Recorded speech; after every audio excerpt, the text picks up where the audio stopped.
Good evening, everybody, and welcome to Geoengineering for Canada tonight.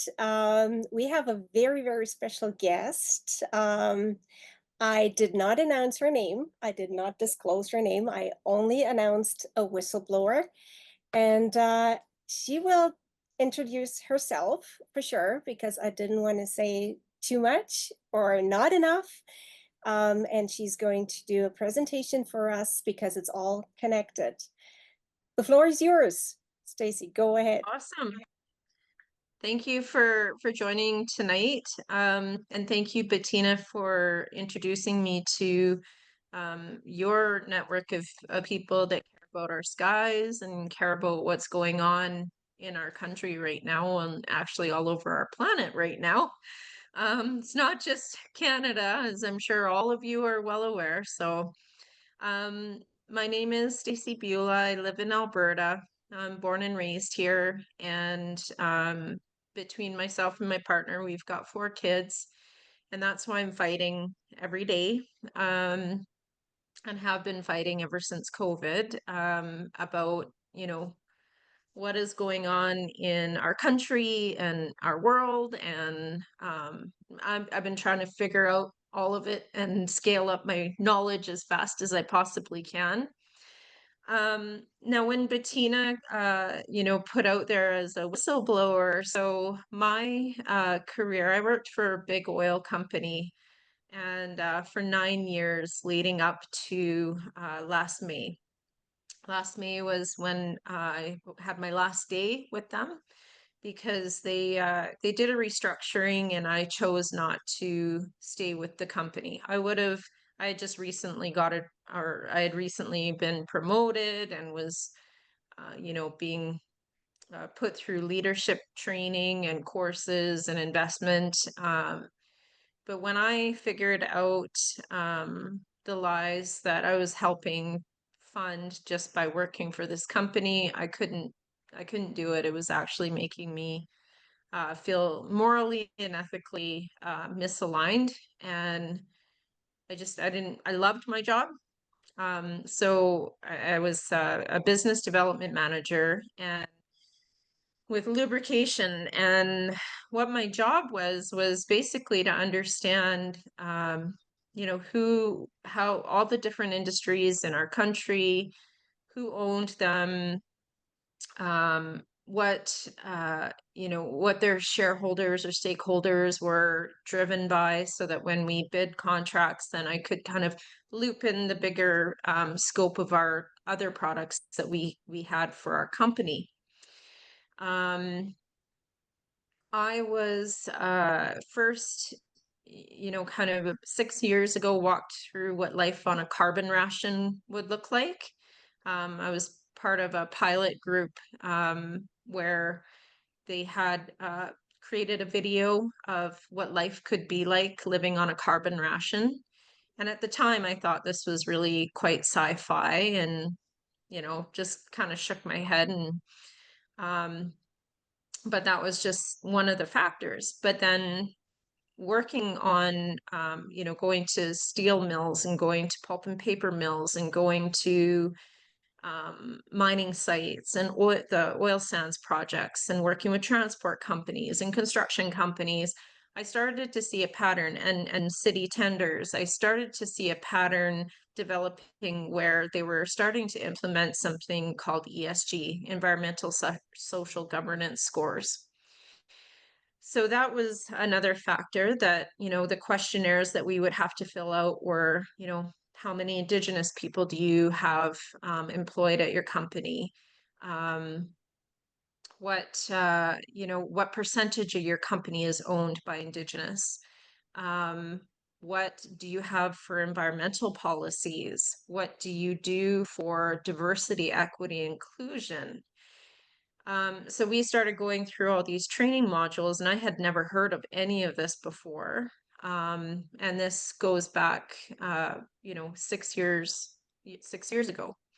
So we were going through all these training, and it was mandatory. You had to do it in order to be with the company, and to get your bonus if you qualified for one at the end of the year. So participated in that and started to kind of and then was actually put through how to speak about our environment and what changes were happening in our environment and what global warming was and how to start engaging with our friends and family to make sure that we educated them that there was a climate change happening. So everything was feeling really quite awkward for me. And I was one of very few people that had the courage to start kind of questioning. So we would have a public website um, for the company that we would share. They would kind of put out, kind of like Facebook does or LinkedIn or whatever, where it was propaganda and what they wanted us to buy into, mental health awareness and all of these good things. But, the mental health awareness piece, just as a side note, they were scaling back employees like crazy and putting extreme stress on all of us. So I would challenge back and say, do you actually care about mental health? Because your actions are actually doing something like that is opposite of fostering an environment where there is strong mental health. So basically, like, and then COVID came and woke me right up because I was forced, or was continually being forced into, um, you know, agreeing to buy into the narrative. I did not, but I was able to maintain my job because I was making the organization still quite a bit of money, and I was still very good at my job. Um, Participating in, different um, conversations with companies that were affiliated with Bill Gates, and his new company, Breakthrough Energy. um, I started getting awareness of a lot of different projects that were happening. So the push from solar with the oil and gas companies, the push for wind with the oil and gas companies, the advocating for carbon capture and sequestration, because like Canada's first carbon sequestration plant is actually in Alberta and has been for a very long time. It's in Fort Saskatchewan. So that narrative was really being wrapped up in with the fact that we really needed to be afraid of carbon and we needed to capture it. Um, so I started putting pieces together in my mind and paying attention really deeply to what all of the different companies were doing and the different organizations and the narratives that they were spinning. And I could see that everything was absolutely connected. Absolutely everything, to protests happening in our streets, to the lockdowns, to the attack on our skies, to the changing of our food supply, to intentional decimation of our supply chains and the cost to live in Canada. So I was able to put all of those pieces together. And so I have been speaking on a variety of different topics because, I did get the privilege of seeing everything from different organizations' perspective, whether it be the transportation rates that we were paying, whether it be um,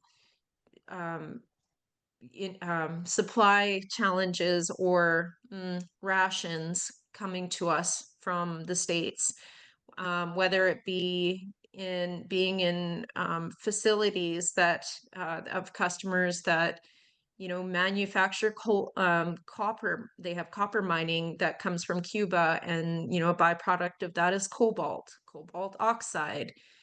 All of it plays into the conversation that we're going to be having today about the geoengineering side of it. So I'm one of those people, like Karen, who mentioned, is out there taking pictures of the sky every day and trying to show people that there's something going on in our skies, that our sunlight is being diminished every single day. Um, At the time, I called it chemtrail because I didn't know any different. But then when I got experience with, or exposure, I guess, not experience, but exposure to breakthrough energy and the work that Bill Gates is doing with geoengineering, I knew the term for this poison that is going into our skies is actually geoengineering. And that would be the term that politicians, people that are deniers would actually start listening to because it's science, and that's what's being promoted by all of the news companies. Like, and so if we know that the news is putting it out there, well, they obviously want us to know about it. You see reprogramming happening right now for our children about what clouds are. And, they're trying to tell our kids that these new clouds that they see always existed, but we just didn't know what they were called. And so there's a lot of interesting narratives that are being played out right now to make people really question people like us that are truly concerned about the material that's being sprayed.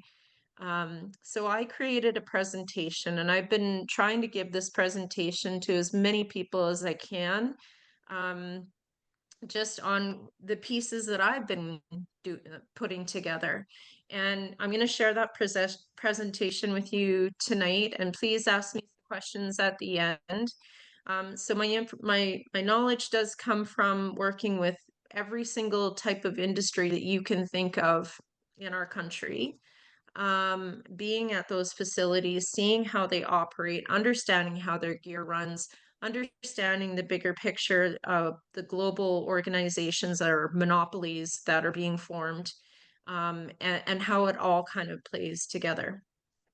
My concern is that, um, we as this, and I believe that the people that are doing all of this don't believe that we are smart enough as people to be involved in decisions like this, because they don't have a lot of respect for us, and they think that a majority of us are quite stupid, and they can just kind of pull the wool over our eyes because they've been doing it for a very long time.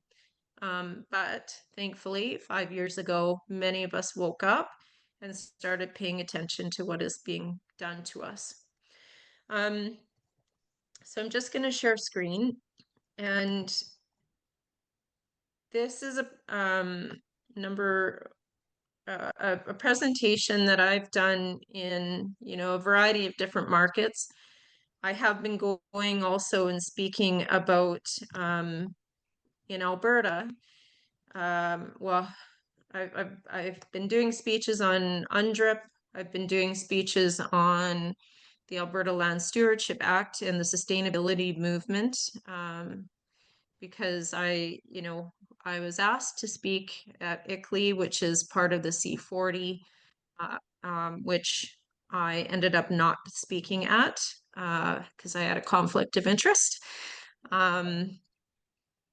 So, but I do understand how all of this is connected. So bear with me. Here is the presentation. Some of this is going to take us into a couple little offshoots of information, but the whole purpose of this, so some of it is about our skies. Some of it is to show how there's other elements that are interconnected with this. And the most important fact, that people need to understand is that this whole thing with the climate narrative, and the CO2 is dangerous for us, in my opinion, and many others, is not necessarily the full truth. And what I'd like to show you is that it's actually in demand. So CO2, we need it to live. Our trees need it to survive. We need it for this whole planet to function, as it does and as we know it today. A lot of people, when I went to school, I didn't pay attention. I was too busy being a kid, didn't care about these things. But now I care very deeply about it, and I wish I would have paid attention, but I'm paying attention now. So what is carbon dioxide? We know the CO2 is in our air. It is something that we inhale and we exhale, something that our body requires. And we are part of an integrated system that needs all of this. We have, knowing how photosynthesis works and how the role that carbon dioxide actually plays into, the the critters that live here, the plants that live here, us, how important it is just the point of this slide is like we need our sun to be able to kind of make the processes that are involved with the whole breakdown of CO2 to create oxygen um, and decompose different things in our planet. We need the sun to help us in that whole process. And if we're blocking the sun, I think this process is going to be hindered. That's what I would suspect. So just using some of those tools that are out there right now, people can do, and the whole purpose of this too is I'm trying to show my research journey. So that it maybe, gets people to use different tools to try and search out information as they're doing some deep dives. But I suspect a lot of you probably already do this type of stuff. And thank you for being patient if already know all this stuff. But when we talk about CO2, well, what needs it to survive?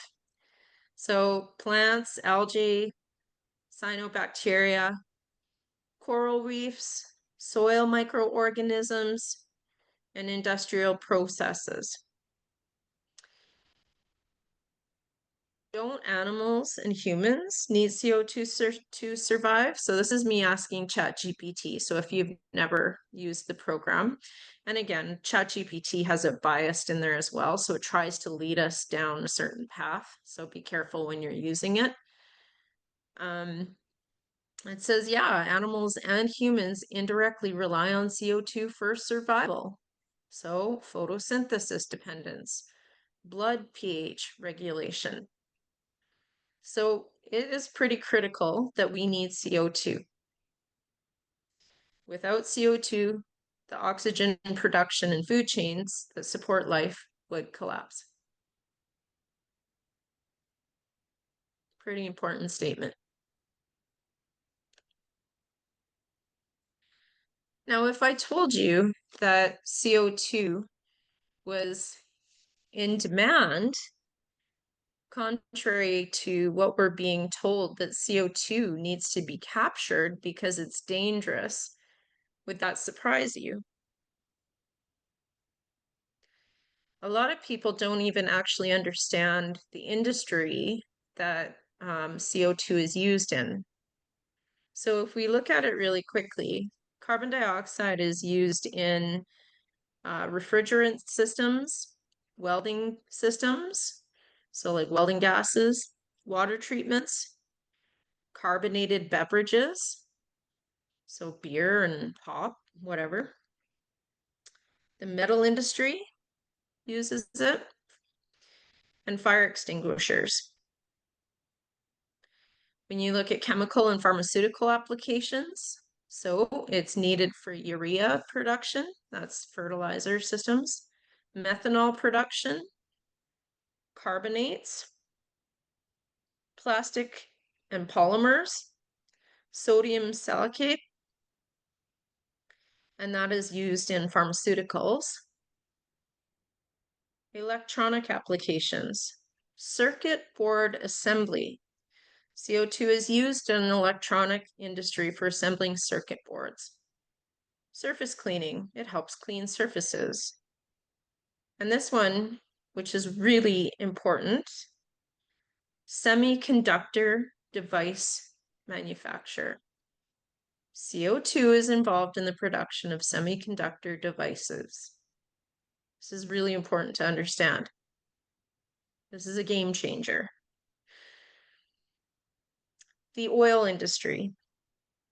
enhanced oil recovery. So this is basically like fracking. So they'll use it versus water to inject it down hole to bring oil up to the surface. They also can use it for explosive, for mining industries, for blasting rock. And it's quite interesting because this was an image taken from an average or for a company, a mining company that uses the CO2 rock blasting technology. And at the very end, it says, in addition, since carbon dioxide is colorless, odorless, and a non-toxic gas, it is harmless to the environment and human health. So again, a little bit of um, conflict in terms of the data that we're being told. Always the opposite, right? Yeah. So here's just an example of, how they use it for the mining industry. So they transfer carbon dioxide via cylinders in a truck, and then they pump it down underground, and they can export or they can blast the uh, the area with the CO2. This is an example of the fracking side of it, where they can use it to inject it down below. And if you think about the whole drill baby drill campaign, this is something that the oil and gas industry benefits from. Now, with everything, if we think about, if they're using water, for example, is it better for them to use CO2 or is it better for them to use water? Um, not, I would say probably not our aquifers, but lagoons and whatnot. I would love to see the science behind that, and I don't have what that science looks like or what's better or worse for our planet, but I would hope that those questions are being asked, and I'm sure they are. This is a company that is expanding massively in Fort Saskatchewan right now. They used to be called Praxair, but now they're called Lindy. They did actually move their headquarters as well, like many other of these big companies have moved their headquarters to London. But these guys are getting a lot of funds to scale up capturing our air. So who else wants CO2? So if we look at the World Economic Forum and conversations that they're having, could this new breakthrough help turn carbon dioxide into fuel? So now when we think about all of this, if we believe that they didn't know this already, we would be fools. They have been doing this research for a very long time. They know. And when you see the term breakthrough, that is Bill Gates. His new company is called Breakthrough Energy. And there's a whole bunch of different companies that fall under that header of all of these different organizations that he's going to transfer the way that we live. But this is a project that MIT Energy Initiative is working on with Shell. So carbon dioxide fuel conversion is finally within reach, World Economic Forum. So when we talk about Mr. Bill Gates here, he's got a video on YouTube. It's Breakthrough Energy 2023 State of the Transition Report. I highly recommend that you watch this video. It talks about how clean tech has arrived and it's going to be used in our airplanes. And not just our airplanes. Lubricant that I was selling is made through the Fischer-Tropsch process. And that is a process that doesn't have sulfur in it. All of the material of the natural gas that the lubricant that I would sell, um, was it comes from Qatar.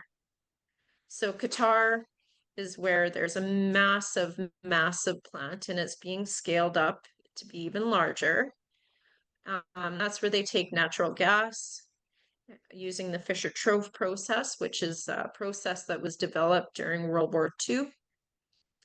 And they make a base oil which is used in a whole bunch of different other products that is sulfur free. So there's no sulfur in it. So this is what they're calling as the solution. So when we are talking about sulfur in the sky and sulfur from, transport vehicles and, the sulfur that burns off during combustion in these engines from burning fuel, this is where this is going. Now, a lot of us, this could be a great thing. So this could be part of the solution. But the other component of it is what we need to talk about, and that's where the semiconductor conversation comes in and the other applications that the carbon from our air is being used for and has a developing market. So this is just, and I don't have the rights to use this image, but this is a reminder of the show The Lorax, where, the evil O'Hare Air Company basically steals all of everyone's air. They cut down the trees, they take the air, and then they basically resell it back to us. And interesting enough, friends of mine from China say that they have bottled air, Banff air, that is sold in China. And people buy it. So it's already happening. But if you think about direct air capture, carbon capture, it's not just the air that they want to capture that's around industrial plants. Direct air capture is capturing our air. So that is, there's a project actually in Innisfail that's Bill Gates has just invested in, and it's called DAC. So direct air capture is the method that they're using, and that's where they actually take our air, and but they want the carbon that's in the air for this next industry that they're scaling up. So when we try and loop in all of the stuff that's in our skies, whether that be the carbon that they want to capture, what are they going to be doing with it? Well, when we think about this other evolution that's happening, and this is the smart city concepts for our cities and to lock us into these AI communities, this is where the carbon and the CO2 in our air comes into play. So there's something on our federal government's website, and I'll show you at the end of this, but it's called the biodigital convergence. It's on our federal government's website. If you just do a quick search and you put in policy horizon, and then and I'll bring us to that site so you can see it. It's literally on our Government of Canada's website, telling us what they are doing and what the plans are and who's doing it. It is all integrated.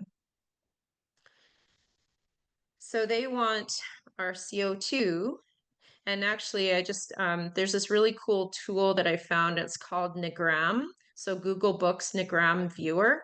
And it takes websites and books and any content that's out there. And they've uploaded like tons into this platform of books that they've scanned in and everything. And you can put in words, and then you can actually start to see when things are kind of being socialized into our communities for us to adopt. So this is just an example of when did they start talking about smart cities? When did that term kind of hit normalcy?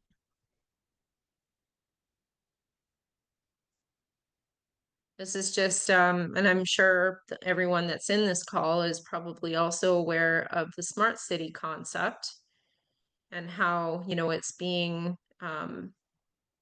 presented. And there's some things that are really cool. There's some things that are very invasive. And these are the conversations that we need our councils to be willing to have, but they're not, because obviously they're being told this is what's coming down the pipe. There's a lot of money banking on all of this. So when we talk about CO2, we need to understand a product that is called graphene. And I know during COVID, this conversation started happening because there were some doctors that were realizing that there was material that was being found in the injections that were self-assembling and connecting, and the term graphene oxide started showing up. So graphene is a material that is made of carbon. And carbon, when you electrify it, you split the molecules from the CO2 with electricity, a whole bunch of it. You create a product called graphene. And this has been an industry that has been in the works for a very, very long time. It's molecularly very, very strong.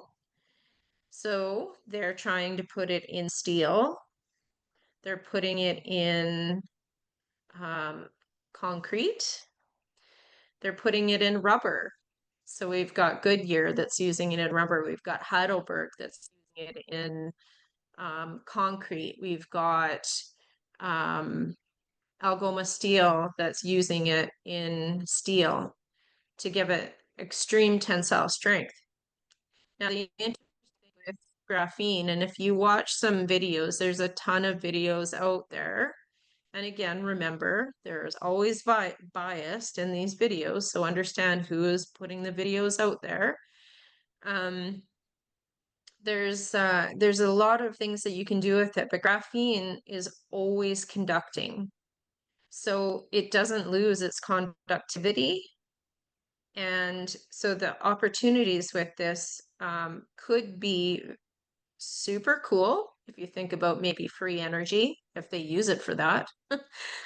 3D printing, they're already using it with 3D printers because it's very strong. But they're using it in nanotechnologies. And the nanotechnologies that they're using it in, where I have a problem, are things like smart dust, which is, I believe, being used in our skies. They're using it, and that was created for DARPA. So I've done some research on it. And it sounds like there's videos that are out there on smart dust, neural dust, and MEMS, MEMS, that people can watch and understand the capabilities that this gives to whomever the powers that be have the ability to use.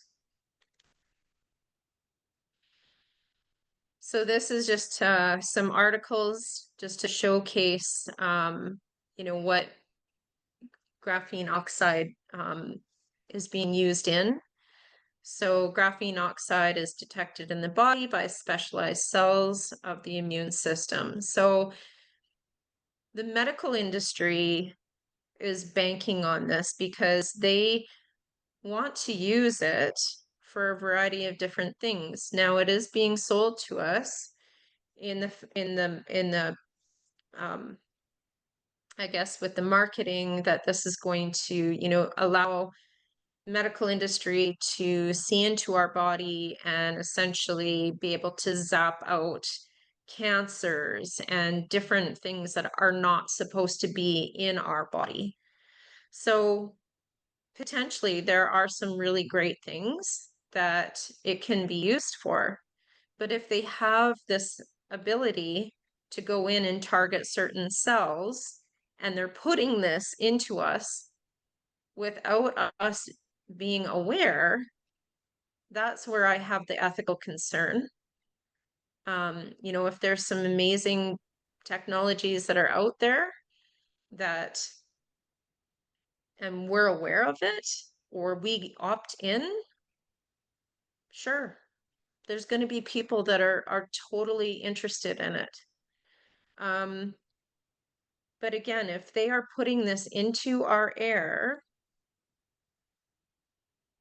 through smart dust and MEMS technology, so that so they can build their quantum computing systems that basically take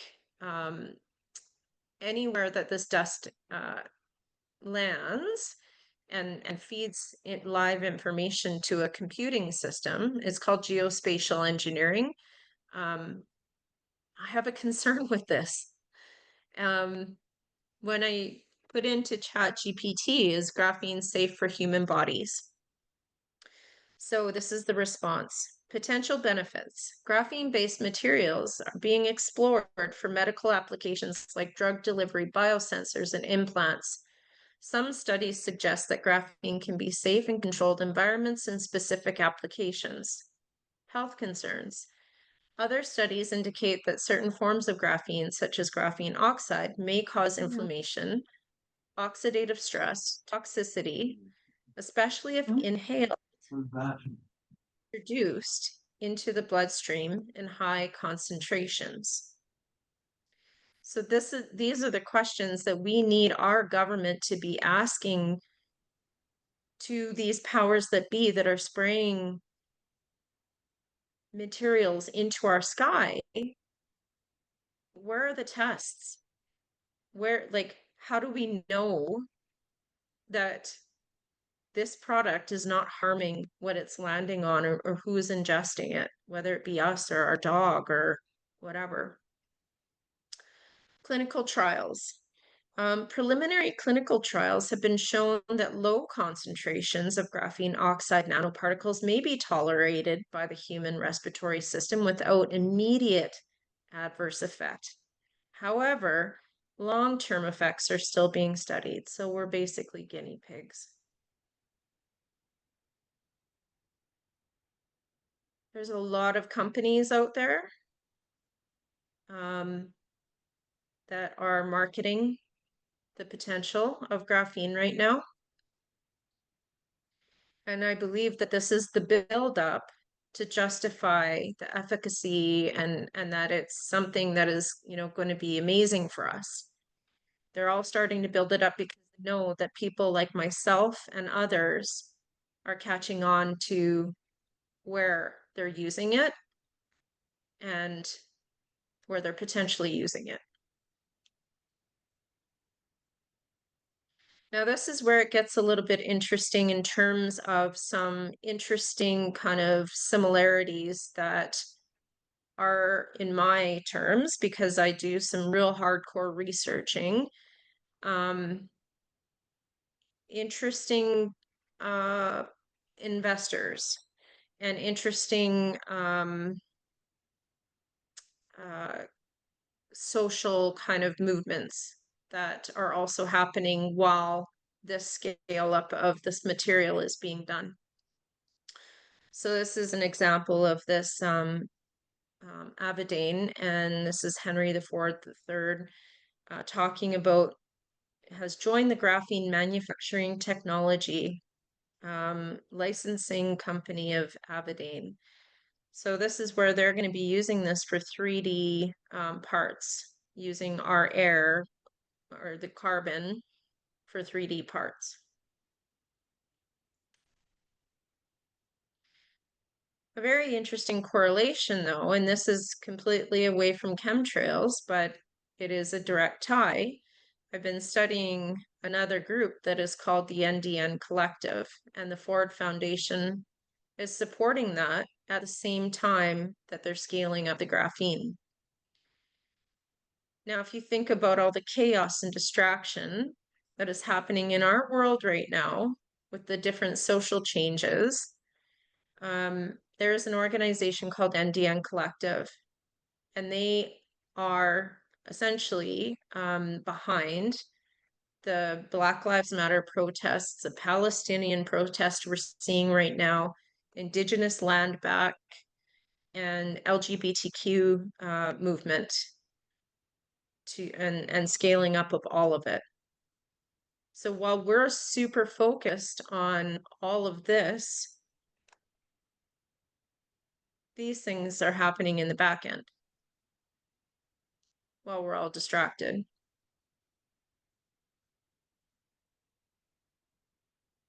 So I make the comment here, they can't pretend that they didn't know.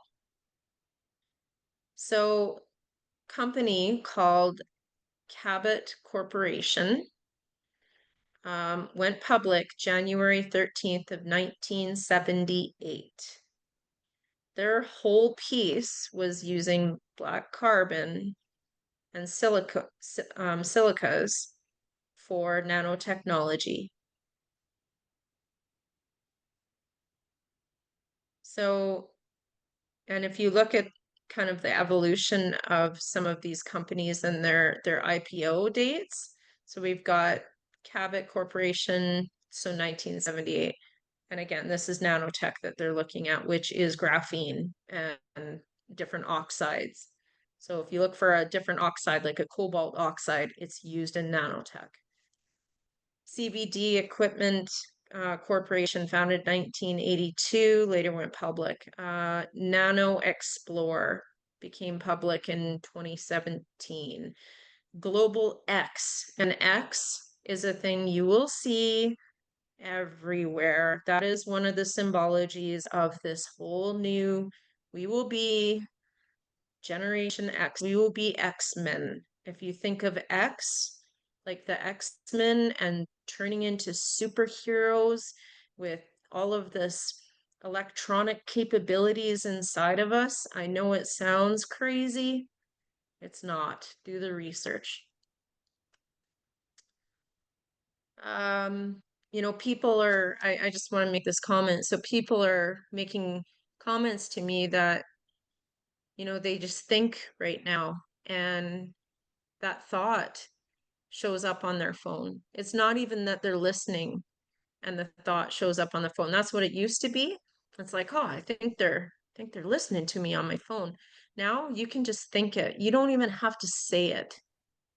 And it is showing up, and there's people, I've read the patents on this. They're using this technology already, and the best way to deploy it is in products that have CO2 and the carbon in it.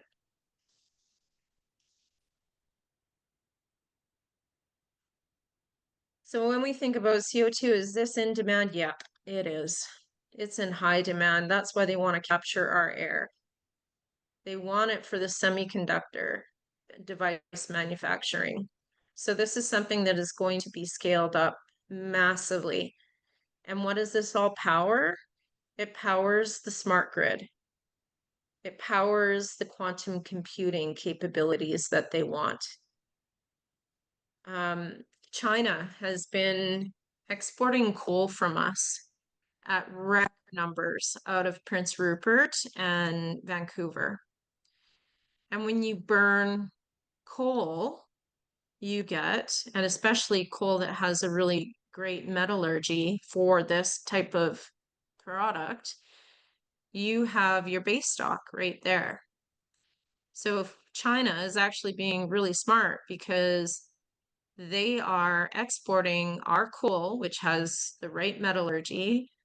They're giving themselves cheap electricity and putting scrubbers on, getting the CO2, and they are making graphene for all of their new lightweight technologies and semiconductor business. So Canada in my opinion, has been played. We've been like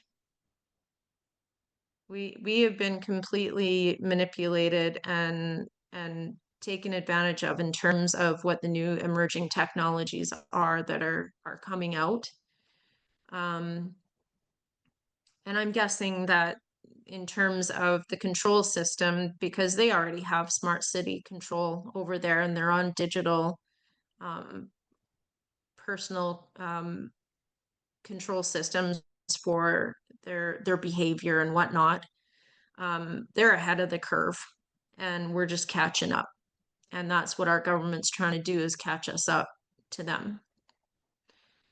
But do we want to be caught up to that? And this is the biggest conundrum I think that anyone, even in politics, has to try and understand. Like, what do we want? When is enough enough? Do we need to compete? Or are we in the prisoner's dilemma where, if they do it and we don't, then we're in trouble.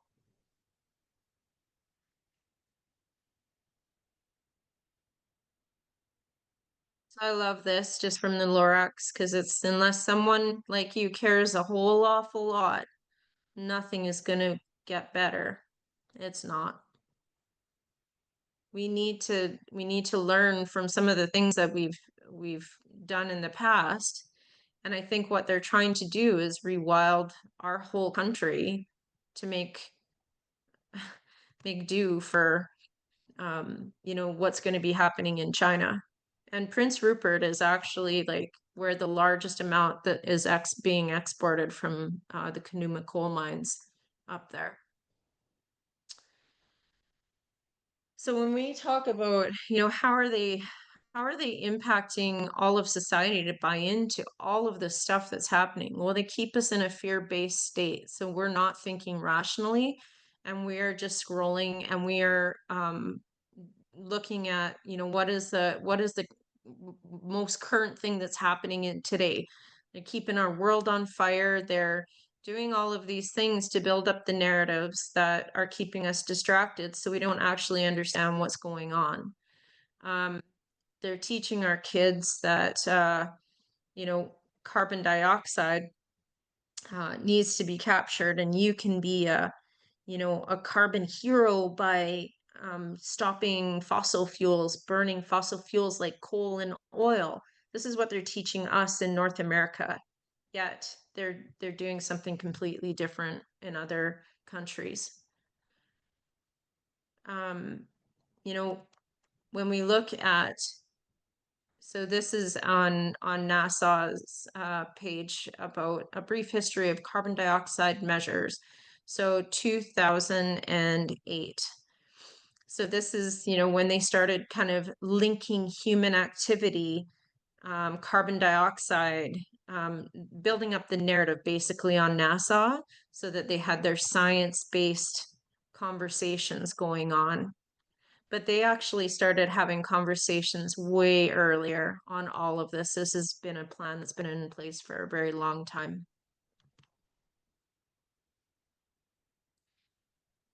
So our World Economic Forum talking about carbon removal is complex, but there are 3 conditions to make it happen. So that's our money. They want our money to scale it up and they want us to be afraid of it. But we need to understand that there's an industry for it. And this is the industry that they're building up. So this is me taking a look at this Nagram viewer and seeing, okay, well, when did they start, using terms like net zero? That kind of started coming into play in the 2000s. Climate change, 1980 is when they started building up that fear.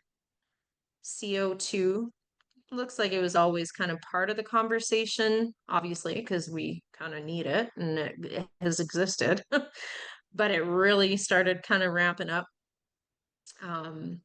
building more conversation and data in the 1960s. And then, yeah, that carbon dioxide trend just kind of follows the same. But then here we go with carbon capture scheme. So, and carbon capture allowance. So these are the two terms that I searched up with this one. So in 2000, interesting enough, same thing kind of came forward. So carbon capture scheme directly tied to the carbon capture allowance. So, personal carbon allowance. This is when Coca-Cola did a white paper on capturing carbon. Why would, Coca-Cola want to capture our carbon? Well, it's a product that they need, and um, it also helps with the overall big initiative or agenda that's being played out right now. This is me just tying it back to some of the other projects I've been researching, when all of these kind of topics started hitting and becoming a societal kind of distraction conversation, I guess. Interesting enough, when I and a correlation behind all of that, what I just showed you, I also go and I research the Communist Party. So if you go on to some of their websites, you can see the people that they are trying to raise as their, I'm doing quotey fingers right now, their army. You can go onto the Communist Party USA and type into the search engine, land back as one word, and you will see who their market is that they're teaching to and who they're trying to get advocated to. So they're teaching Marxist theory, they're teaching it in schools, they're teaching it everywhere, but then they also have these movements. And this is like, these are just snippets from their website of the troops, I guess, that they're trying to rise. Here's a snapshot of that. So the Land Back Initiative, which directly correlates to the UNDRIP movement. It's literally, them talking about the victories that they're having in getting people to assert their land rights and decolonize Turtle Island. The narrative built, this is why we're all being divided right now, because on the right, people are afraid of, the Nazis and the communists. And then on the left, they're saying that fascists. So, but we're all essentially afraid of the same thing. We're all afraid of being completely dominated by a technocracy or some sort of person that has ultimate control over us. So we got to figure out a way to get some unity going on. This is just the money who's funding NDN Collective, which is essentially tied directly back to the Communist Party. We got Jeff Bezos, we got the Bush Foundation, MacArthur School, George Soros, Bill and Melinda Gates Foundation, the Schott Foundation. That one I find super interesting because that is a Jewish foundation that is richer actually than the Bill and Melinda Gates Foundation, and they are funding the Palestine land back movement. Interesting. Ford, Kellogg's, Cargill. There's huge money behind all of this to keep us distracted.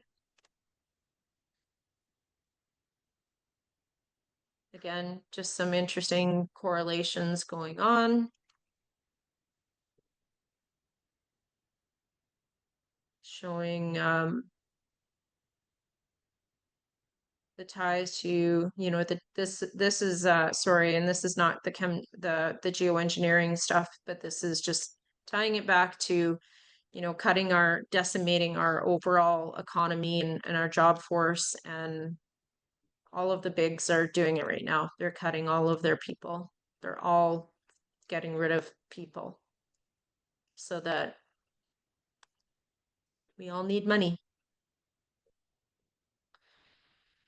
So when we talk about base stock and for this whole graphene nanotechnology stuff, who's paying for it? Well, look at Canada compared to the rest of the globe. Canada is we are ground zero for all of this stuff. There's a lot of very interesting.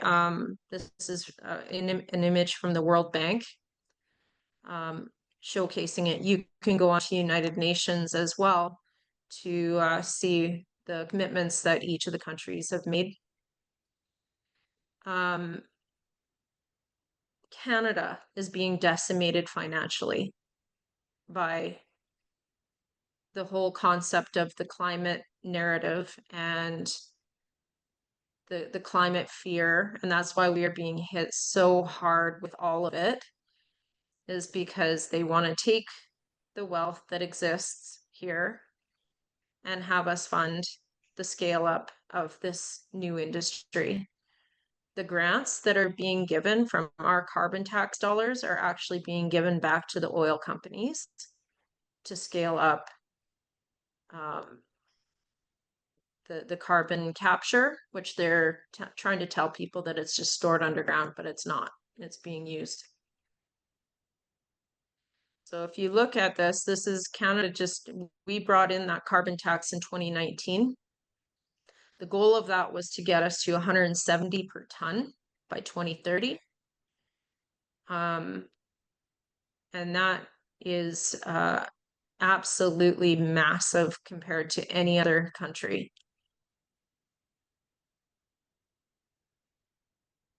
Our government tries to tell us that the rebates offset what they take from us on carbon tax, but um, now what Carney's doing is he's just shifting it to an industrial tax because too many people could see the price tag on their utility bills and their at the fuel pump and start doing the math themselves.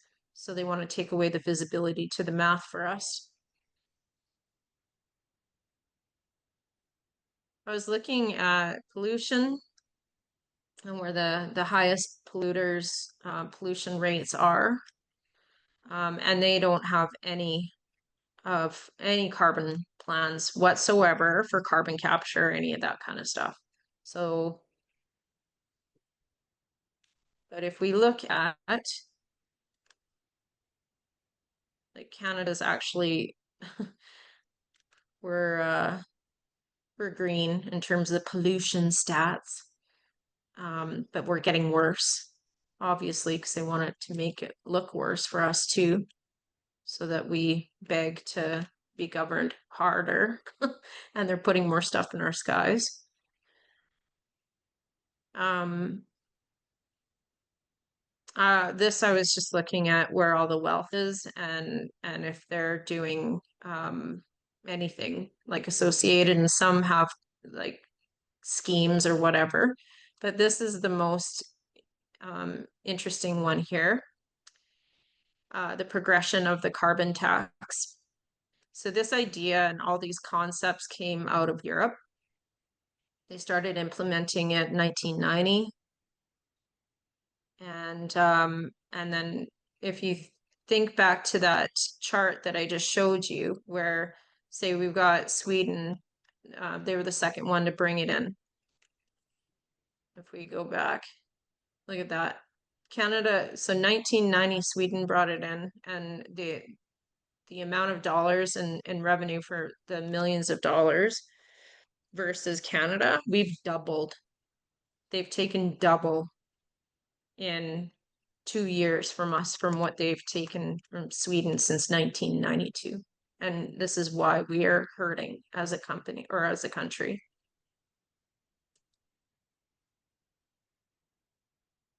So how is all of this kind of connected, like as well for some of these other pieces of the puzzle? Well, if you go on to the Graphene Council's website, um, they are the organization that is writing the laws and the rules about capturing what's in our air. taking our air basically, and how to use graphene. Smart dust, which I believe that is what is being deployed on all of us, was produced for DARPA, for military operations. It is graphene and silicone. It was created for DARPA for military operations. So smart dust technology has been explored for military applications since its early development. Initial uses include battlefield surveillance. Smart dust sensors were tested to monitor enemy movements and environmental conditions. For example, during a test at 29 Palms Marine Base Corp, California, sensors were dropped from drones to track vehicle movements. And when I talk sensors, I mean the picture on the left. It's dust. These dusts, there's a material number, if you just do a Google search of S like Sam or Smart IT 1532, and then you look at the technical data sheet for it. I strongly believe that this is the smart dust. This guy's made for millions and millions of dollars already off of it, so that tells me that they have been deploying it. Reconnaissance missions, these tiny sensors have been used to gather intelligence behind enemy lines, detecting troop movement and equipment. And chemical and biological threat detection. Smart dust has been deployed to identify hazardous substance in conflict zones. So when we think about this and our skies, and the correlation into the capability of tracking every single thing that this lands on, it does sound so crazy. But if this graphene is constantly energized, and they have a way to have a GPS tracking feedback through Wi-Fi and Bluetooth technology, or even satellite technology, all of the data just can get continually fed into quantum computing systems. So I'm going to share my screen to show you the Government of Canada's website. And it's really important because there is a lot of misinformation, disinformation out there these days, and for the credibility factor. So this is the Government of Canada's Policy Horizons Canada. And Horizons is a term that they're using in a bunch of other countries. So you can go onto their main page. It'll show you who is in charge of this whole biodigital convergence of Canadians.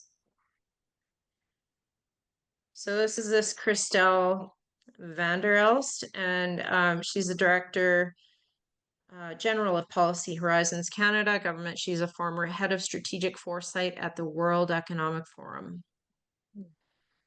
Christelle holds 3 masters, including an MBA from Yale School of Management, and a Fulbright Scholar, and a Rotary Foundation Ambassadorial Scholar. So these are the women that we could be messaging and asking a variety of different questions.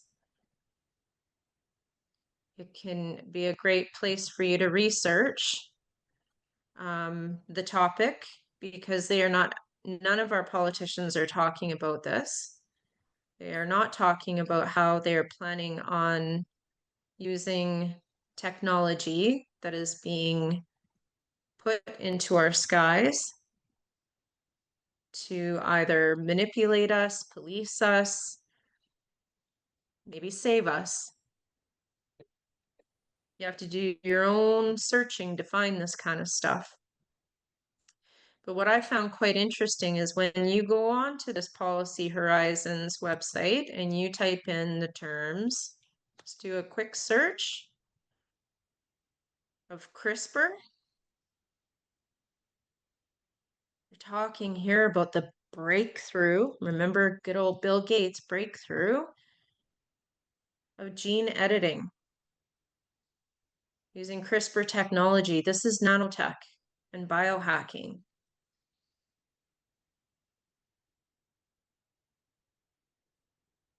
They're showing us that they are able to do it, and there's many of us now that are believing that they are doing it. This is when you type in geoengineering.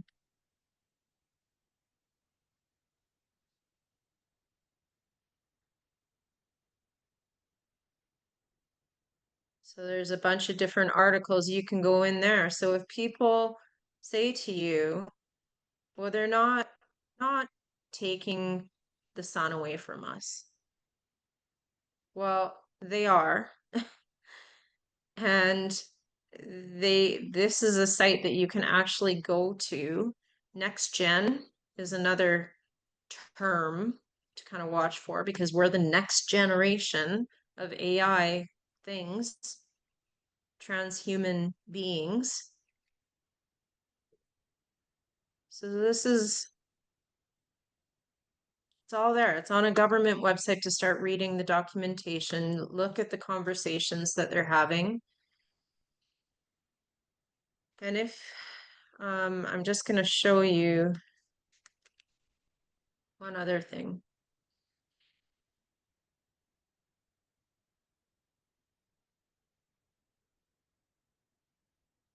So when I talk about smart dust, there's a bunch of different videos. There's actually a really great video um, from a lady from East India that is just a real quick 5-minute video. And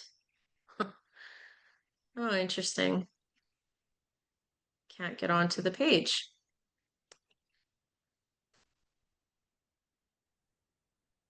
Hmm. I've been speaking about it a lot, so I'm wondering if who knows.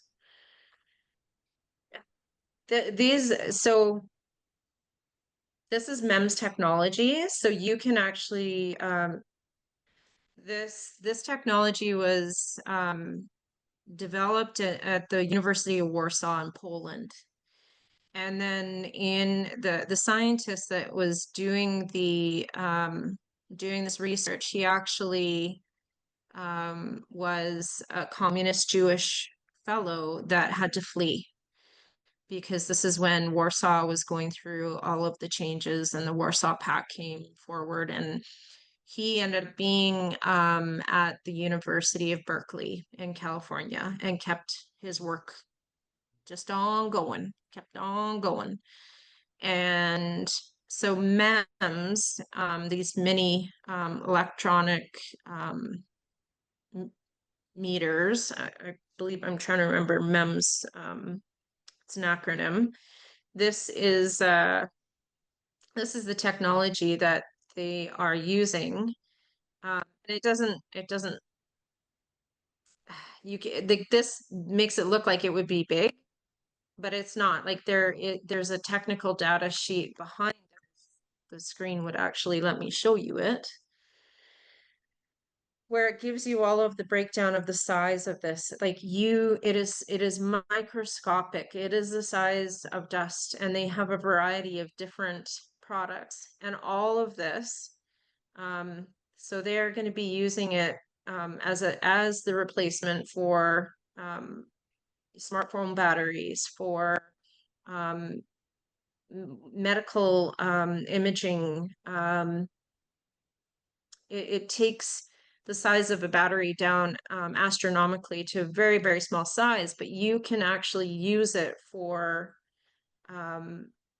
this smart dust technology, and they can just spray it out there. And you would have a GPS technology. This isn't the page that I wanted to show because there's actually a data sheet that will give the fact that you can use it, that it gives a live GPS reading. Anyway, um, so this is again, please, like, if you can take a look. I don't know if this will let me show you. I just want to show you one other video that um I'm talking about, that she gives you a really good explanation of smart dust. And just so it, because it does sound so crazy, um, but it's not. It's a technology, and they've been able to get it. Hitachi uses it for tracking their devices, their equipment, different technologies there.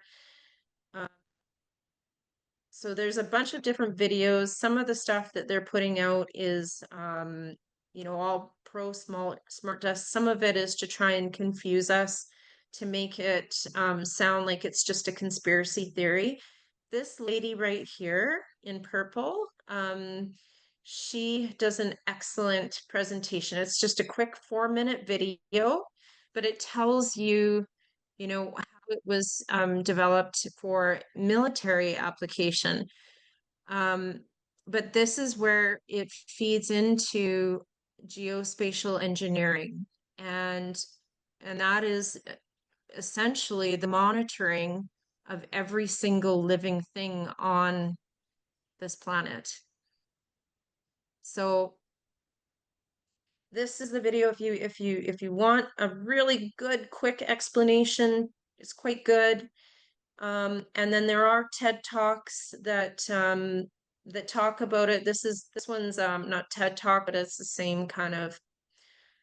I see the rocket ship, so it's going to be the same kind of people that are making this video. But he's talking about that is this 10 years ago, the inevitability of smart dust and how it fuels the Internet of Things. So anyway, so the big piece that I wanted to share today was how all of this is interconnected. And when we talk about, why are they blocking our sun, and what is the material that they're spraying into our skies, and who is making this material that is in our skies? Um, it's the oxides. So it's we there's a bunch, I believe, that are carbon capture companies that are doing this, are getting the carbon and using it to make the graphene. There's cobalt oxides used in nanotechnology, and that's cobalt. We're seeing blue rain. Cobalt is the color blue. Maybe that's just a coincidence. I don't think it is. Um, but this is all interconnected, and it all goes to nanoparticles, nanotechnology, transhumanism, the biodigital convergence, and us being able to be manipulated by the air that we breathe, the water we take in, um, and yeah, it's science. So, and it is interconnected in terms of the people that are doing it. But I'm sure that's no surprise to a majority of the people that are on this call. But I just think and just I just want to I Bettina, I just want to say one thing. Like, from working at a really big organization and then seeing how everything works, even government wise, because I have written I've had meetings with our government officials in Alberta. I have sent them articles. I have participated in roundtables. um, majority, even our councils that we've gone and presented information to, they are in silos. So they don't actually understand the integration of all of it. And some have money invested into the scale up of graphene. And so they don't want to say anything because it's a little tidbit that he got from being part of our government or being part of this company. So they don't want to hurt their job or they don't want to hurt their role. And so they don't say anything. But then they also aren't studying it to understand what the capabilities are. And they're blindly trusting that it's in good hands. And after 5 years ago, I now don't believe that everything is in good hands. And Mhm, so I think the silo effect is what's, yeah, you got it, Sherry. It's all about the dollar bills, right? But at the end of the day, those dollar bills are going to mean nothing. They're all being like there's people that are part of this that I are freedom fighters and they're part of older organizations that they've gotten the heads up, they've gotten the insight, so now they're trying to scramble and create their new businesses and they're selling health supplements that have oxides and graphene and trace minerals in them that are nanotech. And so it's just, they see it as, oh, it's the next thing, it's the next money making thing. But what they're not understanding is that we're giving away our bodily autonomy. We're giving away complete control to any freedoms that we have left. So um, I know it sounds wild and it's heavy stuff, and there's a lot of people that don't want to believe it. But there's a lot of data out there if you just look for it to support it. correct. So Yeah, I just fresh I quit my job because I didn't want to participate and I didn't want to be held back from taking this on because we have, like I said, 4 kids and they have no idea. They think mom's crazy fighting this stuff because, oh, mom, why would the government do that? But I'm fighting for them because they don't know that they need to fight. They don't understand it. And I actually just want them to be kids and I want them to live like nothing's happening, but maybe that's the wrong approach. But anyway, so that's kind of me. That's where I stand. And I do dig deep. I'm not trying to share anything that I haven't looked into. Do I maybe misinterpret or miss some big picture stuff? Of course, because I don't know what those threats are that we have coming to us, but I do know that we're being not told the whole truth, and I'm tired of it. So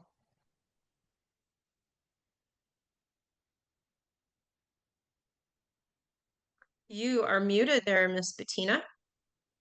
yeah, because my phone was ringing. Oh, There you go. Yeah, well, Stacy, that was unbelievable. Thank you so much. That was really well researched, and you really you made it very clear. It's all connected.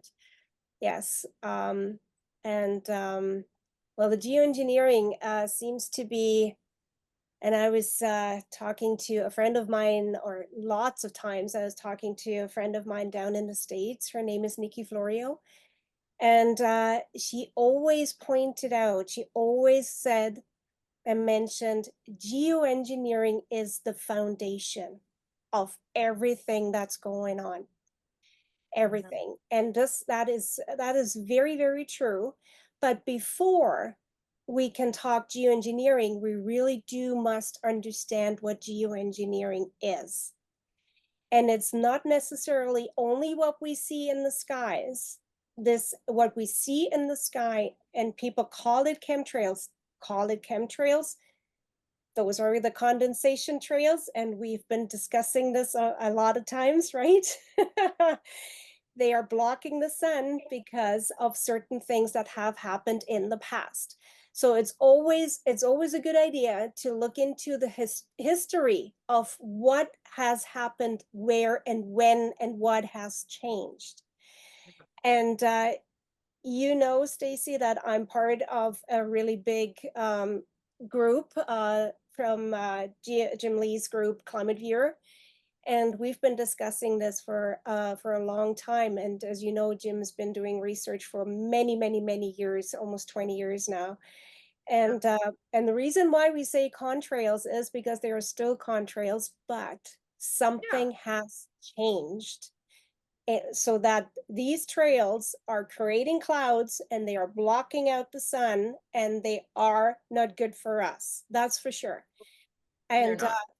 yeah, but in what I'm trying to say is before people talk about geoengineering and before they even use the term geoengineering, please, first of all, connect with us because we've been doing the research for quite a while and understand what geoengineering is.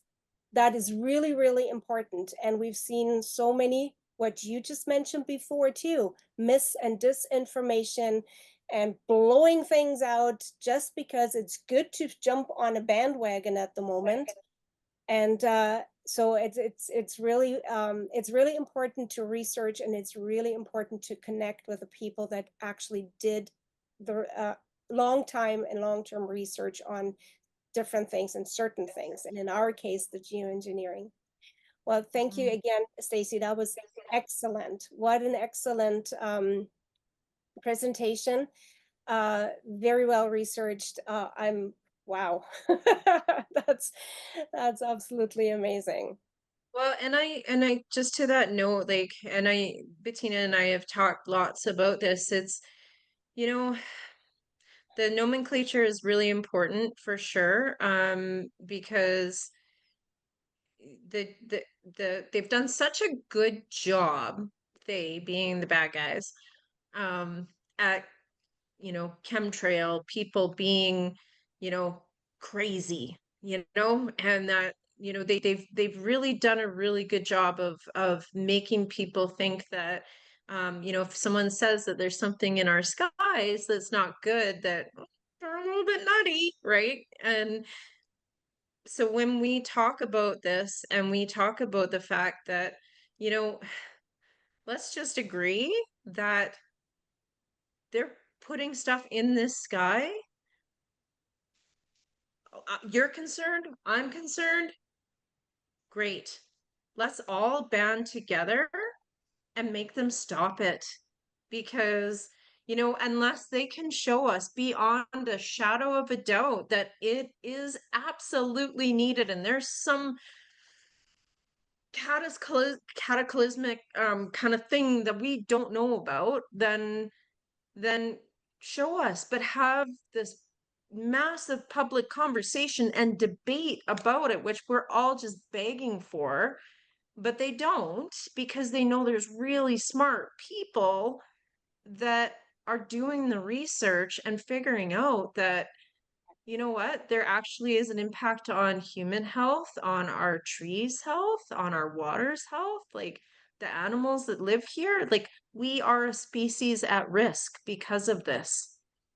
That's Like, correct. it's not okay. Not So okay. I just really want to see all of the people that are concerned about what's in our air and being sprayed on us to be able to unite and just say, you know what, regardless, let's fight this. Like, we know that there's stuff up there. Yeah, So let's stop it.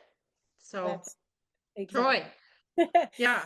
Yeah, I will open up the floor now. Please feel free to ask questions. Troy, yes. Yes, Stacy, great presentation. Um, Thank you. I I didn't realize that I thought that they were just storing the carbon underground and didn't seem to make much sense.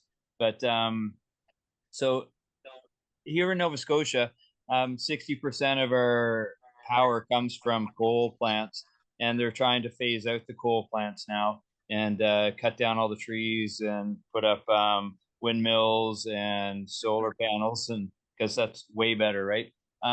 but would it be smarter? Well, obviously, it'd be smarter for us to do what China's doing and have carbon scrubbers in our coal power plants and continue to use the coal, and then Yeah, you then they could sell the carbon. Am I is that right? yeah, Huh. yeah. Which we like car like we have been taught coal bad, coal ugly, coal dirty, coal whatever. They're scaling it up in India by 2040. That is going to be their number one producer is coal. So China, they're doing the exact same thing. So if you think about like the industries that is emerging, and again, not all of the products that are coming from graphene are bad. Not all of it is bad, but who's regulating how much air that they take? Why aren't they just putting the scrubbers on their stacks and taking the molecules they need from there? Um, so what I believe is happening, like, is they decommission our coal here, right? Because they've taught us that coal is dirty, coal is bad, and then it takes up our cost of living. We don't question it then because obviously the government has our best interest at heart because coal's dirty and they don't talk about what the other solutions are.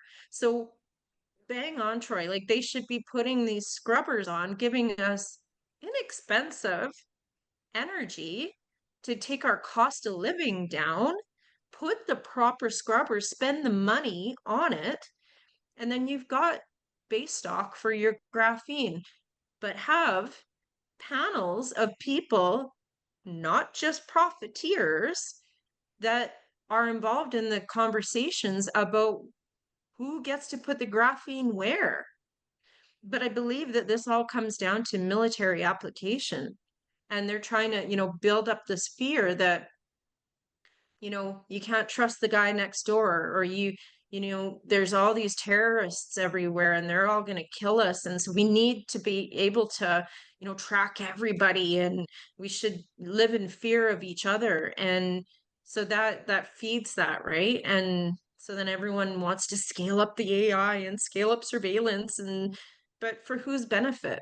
Not us, not us as humans. Like, unless they're going to show me that it's going to be this absolute utopia and they can walk us through. But if it was, wouldn't they be showing us that? Wouldn't they Yeah. be if I was a sales rep, like if I had something that was amazing, I would be I would be showcasing that and proud of it and telling us how the impact is, but they don't know the answers.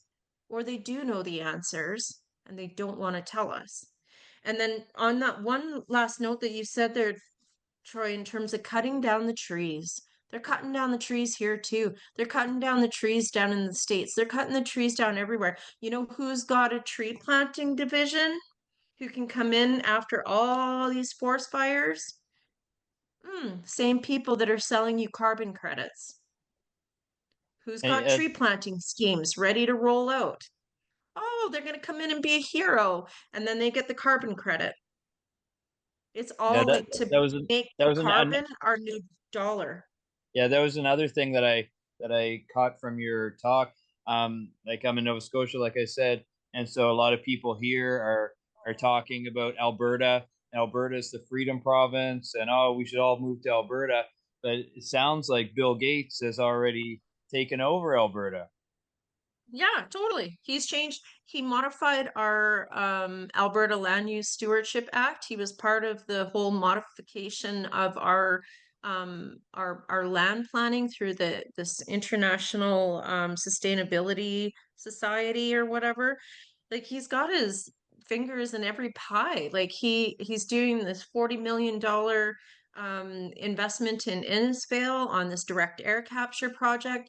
He's involved with Shell in breakthrough energy stuff with the fuel and creating the fuels. Um, he's all over the map. He's everywhere. He's at University of Toronto right now doing a project where they've literally figured out how to turn off a sperms and egg from being able to reproduce.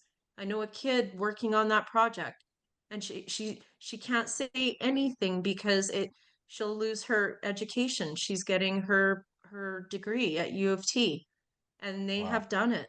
They can turn off our fertility, and they've deployed it. It's not okay. This guy's everywhere. It's not him. Like he's the face of it all, but Yeah. Well, I really appreciate your talk tonight. Thank you, Bettina, for allowing this to happen tonight. Thank you. thanks for taking the time to call in, Troy. Thank you. Stella, go ahead. Yeah, hey. Yeah, thanks for that, Stacey. You've obviously Hi, done a lot of Stella. research. Hello. Um, I've got a whole bunch of things to say, but I have to get going, so I'll just stick to the main bit. Sure. I pretty much everything you've said is no stranger to probably most of the people here, I would say. I'm getting a bit of an echo there. Yeah. It's a complex world now. There's lots of different crossovers of, we could say conspiracies as well as, well, conspiracy fact as well as conspiracy theory. Still, a lot of these things are theory. I personally tend to lean very much towards the magnitude of psyops and propaganda and mind control in that sense, which I'm sure, yeah, you're agreeing there. Oh yeah. I think it's great what you're bringing up. I really really encourage you though to please connect with Jim Lee, the Climate Viewer Group. I wish Ed was here because he's got a really good knowledge on things like nanotech and stuff like that. There's a lot of these. This is what concerns me. A lot of these terms and words are being bandied around with only a very basic or zero full understanding of what they actually are. I mean, nanotech, everybody just thinks, oh, it's those things that move in the blood. Well, not maybe, but not necessarily. Nanotech is simply something that is less than 100 Oh, nanometers. yeah. So, just as an example, and people bandy around the smart dust thing with, what I wanted to point out to you is that I don't align. I don't align with that they're spraying it. I mean, I can't say that they're not, but neither can you say that they are, because that is based, and you said it many times tonight, you believe. You're assuming, and this is sort of based on. So all I'm saying is, because I feel very strongly about people going out into public and bringing information that is purely speculative. It cannot be proven, and it cannot, and it all it does really is create fear, and particularly about things that nobody can do a damn thing about. So to me, I just, I really, really, I'm a big fan of facts. So that's all I want to say. So please connect with Climate Viewers. I think you're doing a great job, but there's a couple of things I think you might need to just go a little bit deeper on, because I think you're sort of mixing up some of the geoengineering and the trails that happen, during atmospheric conditions, in a physics kind of way that a lot of people don't understand either. So there's a little bit of an area there. I think you might need to just chat to maybe Jim and a couple of the people in there, and just, I mean, it would complete the picture for you a little better, I think. So, I Yeah, mean, Jim, thank we you. don't want to spread fear, I No, I agree with you, Stella. I actually I'm very careful about what I share out. I don't just jump on bandwagons with the content that I'm putting out there, but like, Yeah, sure. and oh no, there you are. Jim and I have spoken, and I've made some connections for him that he wasn't Oh, aware of, good. Okay. based on information that I've shared, not in this forum. With the research I've done in terms of who's making it and who's supplying it to where. Yeah. So working with Jim on that, for Oh, great. sure. Okay. Wasn't aware of that. Yeah, yeah. And we've spent some, and I agree with you, like I don't want people in fear, but I have been studying the geospatial engineering side of it, and that's with the quantum dots and what they're capable to kind of do there. Yep. But it all feeds into this whole program. And actually in Alberta, we already have websites up for geospatial engineering. And I was privy to a presentation from the Bill and Melinda Gates Foundation that is about the quantum dots, and they can use geospatial engineering, which essentially is using nanotech that can track like who's had what injection. And it's not a conspiracy. I have the document. I haven't shared it on here Yeah. because I don't want to get sued. Yeah, So sure. No, I understand. I'm um, certainly not disputing that things like that are happening, or that these people are just freaking evil. yeah. I just don't know about the whole spraying that in the sky. I think there's sort of probably more efficient ways that they're doing it, if they're doing it. Yeah. I'm also blatantly very aware of the fact that there's a lot of patents out there that are purely there just to spread disinformation and muddy the waters Yeah. of the facts. So that's, patents are sort of, you can't, they're not something that can be solidly leaned upon, if you know what I mean. Yeah, Anyway, they're just just trying to just get following. us freaked out and thinking that it's not really happening, but it's like Yeah. or the capabilities are there. But the other thing is they aren't just doing it from planes. They're doing it from stacks. They've been building stacks all over and mostly in remote countryside. Right. But they are Okay. building stacks as well, and they're using flares as well. So Like yeah, sounding but rockets and things. I that's a very fair comment because I don't want people scared. I want people to research though. Yeah. Okay. Yeah, Cool. Thanks for that, Stacey. Really appreciate that. Um, yeah. thanks for that, Bettina. I've got to get going. Yeah, All the sounds best. good. Yeah, See get you. cut anyway. See you Okay, later. thank you. Thanks for coming on, Stella. Stacey, you mentioned that in your presentation as well in Innisfail, the big plant there. Hmm. And I reported actually in our geofiles. Oops, you can't see this. This is the first and one and only geoengineering newspaper I came out with. And it's like a magazine type thing. So it's got lots of things here. And this is what it Oh, looks cool. like. Yeah. So it's right now it's available online. So it's but it's supposed to be down the road, it's supposed to be a physical paper that gets sent out to people. But that's a bit of a, a bit of a expensive thing to do, right? So Yeah. anyway, but right now it is available online. I can send you the link to our geofiles. And the reason why I'm mentioning this is because we reported in the geofiles, we reported on the Deep Sky to Build World's First Carbon Removal Innovation and Commercialization Center, Deep Sky Labs in Innisfail, Alberta.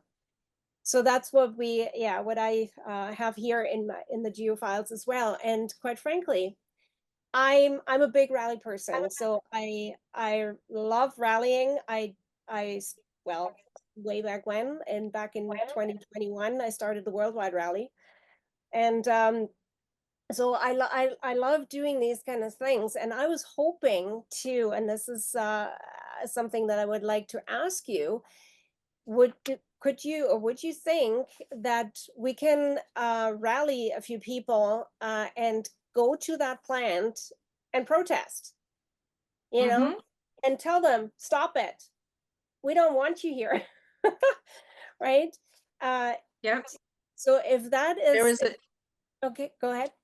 there was a bunch of us actually that did go to the county meeting about it, or the municipal meeting about it, to ask them, like, what kind of data do you have? Who gave the approvals? What is the long-term impact? How much error are you taking? And they couldn't answer any of the questions that we had.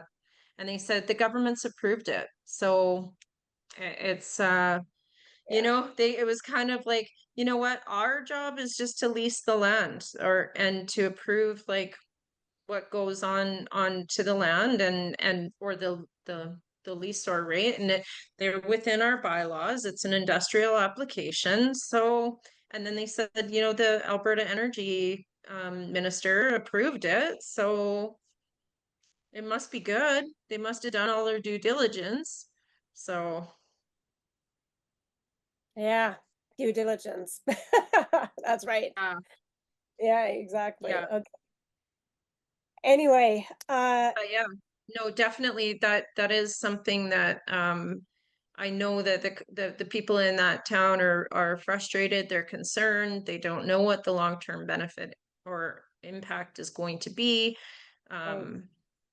Yeah, so Yeah, maybe we can rally a few people and hand out brochures or information stuff that this is what they're doing is actually harmful. It's not good for our planet. It's not good for their own health. I mean, I yeah, understand that a big plant like this is, offers work, right? And obviously that's a smaller community. So people need work, they need money, they need whatever, a job. And I get that concept. But that wasn't that over the last, especially over the last 5 years, I do what I do because I need a job, right? I need to yeah, survive and I don't care. I take the jab, it doesn't matter to me because I need to work and I need to feed my family instead of stepping up and trying to, kind of change the world, right? And help us yeah, to change the world. yeah, I Okay. Anyway, if you can see an opportunity for, I mean, I would be more than willing to come out to in Israel because, like I say, I'm a big rally lover, and it is important to be in the public eye. Still, it is important to come out. It is important um to talk to the people, and we tried it in Kelowna as well. I'm based in Kelowna. So yeah, we tried it in Kelowna as well with, handing out what you also mentioned in your presentation. This is on your government's website on canada.ca. People walked away from us. They didn't want to hear it. They just didn't want to hear it, and we were like, what else can we do to I know. I don't know. Anyway.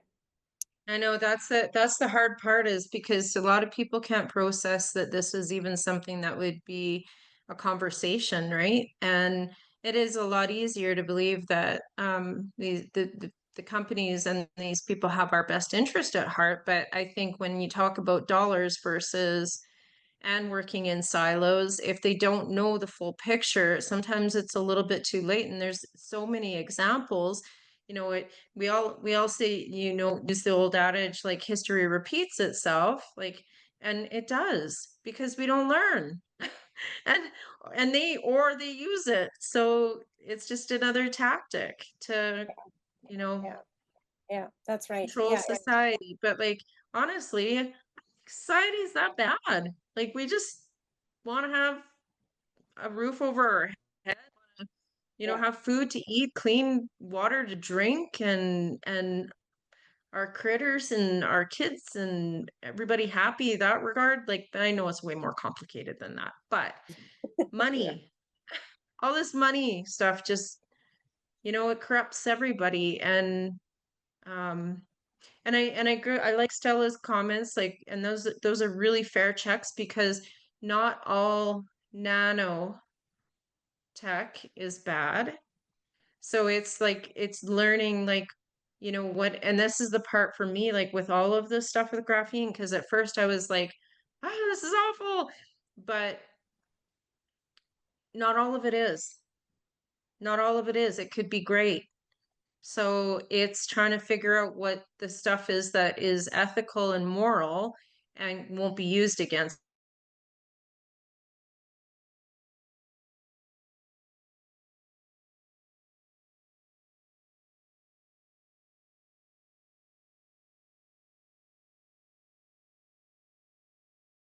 And I like to have a suntan and I like to have flowers. So I like to breathe. yeah, It's kind of a good thing. yeah, So absolutely. It is. Well, I don't know. Is there anybody else who wants to know more, ask questions? I see Liz is coming on. Liz, you're quite late. We're almost at the end, but good to see you. She is part of our climate viewer group as well. So, Oh, nice.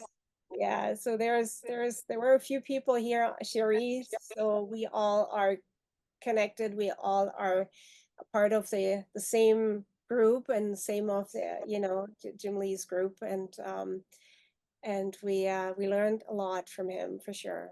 Well, I know how much time and effort Jim puts into it. And I just from getting to know him and talking to him, Yeah, I know he just wants like a healthy planet for his kids, and like that's important, and that's his passion. So um and I know it's really frustrating when words are used against us and they're used to manipulate us. So words do matter. Um so I don't ever want to downplay that, like um but it's so hard to get all these people on the same page or thinking the same or whatever. Like, yeah, it's that's tough project. it is. Yeah, but we still need to do what we're doing, and Yep. yeah, giving up or stopping anything is not an option. So we keep doing our part, and I have a solution. oh, go ahead. I do want to share that.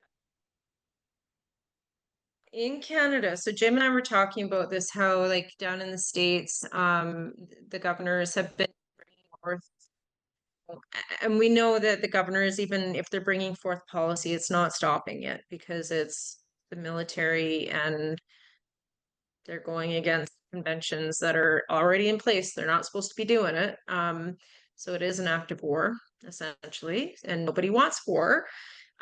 But in what I was thinking for Canada, because we have something that is called SARA, the Species at Risk Act, and it's used like to protect fish, and it's used to protect, and the wording of it technically is supposed to be to protect species that are being harmed from humans. Well, we're species that are being harmed from humans. And my MP, I go to his round tables and by Troy, and I about this to bring him and medical kind of reports that have been done on the harms from different toxins in our air. And I recently was bring a species. This is where they put measures and they're not they've done for Bigfoot. So he can do it for Bigfoot. I'm serious.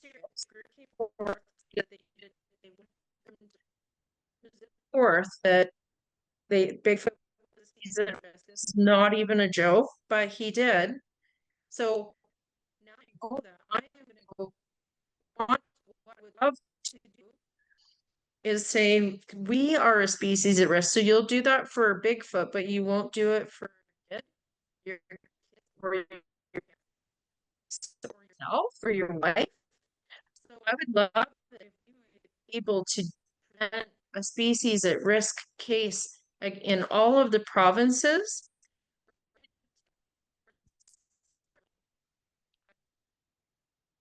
We present it all at the same time in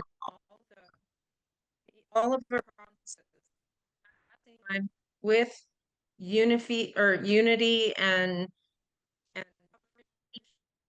whoever will cover it so that people know that we've taken action, we've requested it, we're trying to do our due diligence and make sure that it's very factual, just like Stella said, very factual, very to the point, backed by data, and put it on in their hands. Because what else do we do, right? Yeah, yeah. That's a great idea, and we'll talk about this for sure. Okay. Okay. Sounds good. Well, I think we can wrap it up for tonight, unless there is anything else. But well, we've been talking for 2 hours already. Goes That's fast. Yeah, it goes fast. Yeah, but yeah, again, thank you very, very much for that beautiful presentation. That was really very exceptional. It was very, very good and excellent presentation. Thank you very much, Stacy. Thank you for having me. Yeah, thanks for coming on tonight, everybody else as well. So most people had to leave anyway for Nova Scotia. They are 4 hours ahead of me, so I totally understand that. Yes, Liz, you do have to catch this up in the video for sure. It's going to be online very, very soon. So I will, as soon as the recording is ready, I'll start on uploading it into YouTube and onto Rumble. So just in case, right? Backup as always.